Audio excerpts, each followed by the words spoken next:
Thinking about studying abroad, but where to apply, where to study, cost of education, scholarships? Confused? Don't worry. We have already impacted the lives of over 2,000 students by offering them scholarships and a chance to get an affordable education abroad through our EDUFA program.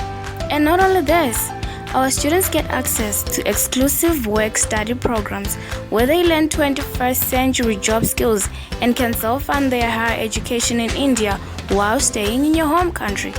Sounds exciting, right?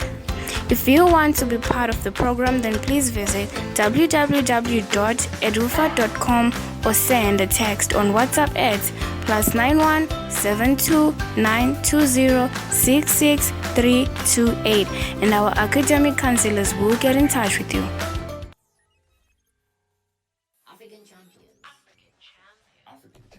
African champions.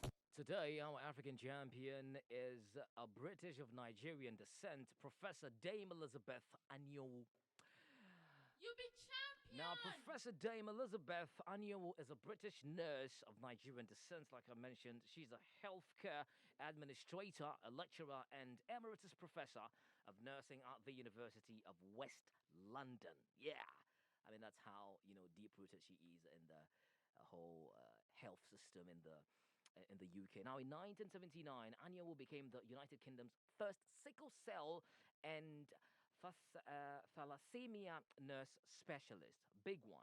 Very, very first one. I mean, this is something that's very common in the UK at that time. So she had to travel all the way to the US to get trained, get back and establish, a whole center for it. But she also, on that note, became the very first sickle cell and thalassemia nurse specialist. Now, her passion for challenging inequalities, take note, inequalities, racism, and what have you, led her, alongside one of her colleague, Dr. Misha Brozovic, to set up UK's first sickle cell and thalassemia screening and counseling center in the same year, that's 1979. Now, in 1998, by then a professor of nursing, Anionwu created the Mary Seacole Center for Nursing Practice at the University of West London. Talk about Mary Seacole. I remember talking about her sometime here. She's actually one of the first, nurses in the UK. I mean, at that time, she used to treat injured soldiers and what have you when they go to battle and all.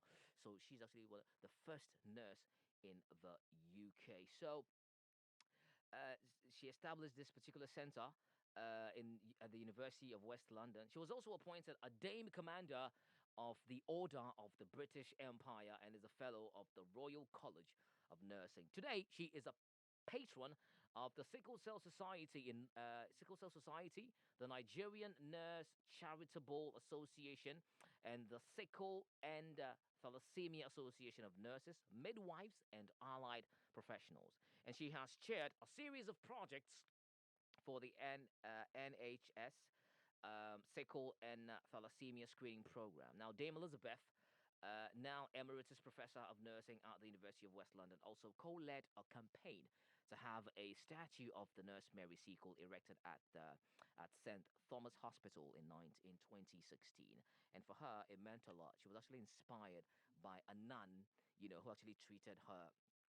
She used to have eczema when growing up, and the whole becoming a nurse storyline kind of thing, she was actually inspired by a nun, because where she was, I mean, it was an orphanage, because she had a very rough childhood growing up. So along this period, she had to be taken to an orphanage. Her father is from Nigeria, her mother is from the UK. Her father was a student studying law at the UK. But all of these things, and she got that one nun who took care of her, how treated her eczema, only for her to discover that this nun was actually a nurse. So it inspired her to get into the nurse profession, and of course, go further to bring people together, establish a center that's meant for all race, because she experienced racism firsthand at the orphanage where she was. So kudos to Dame Elizabeth, Professor Dame Elizabeth Anionwu, a nurse of Nigerian descent in the UK, and she happens to be our African champion. You are an African champion. And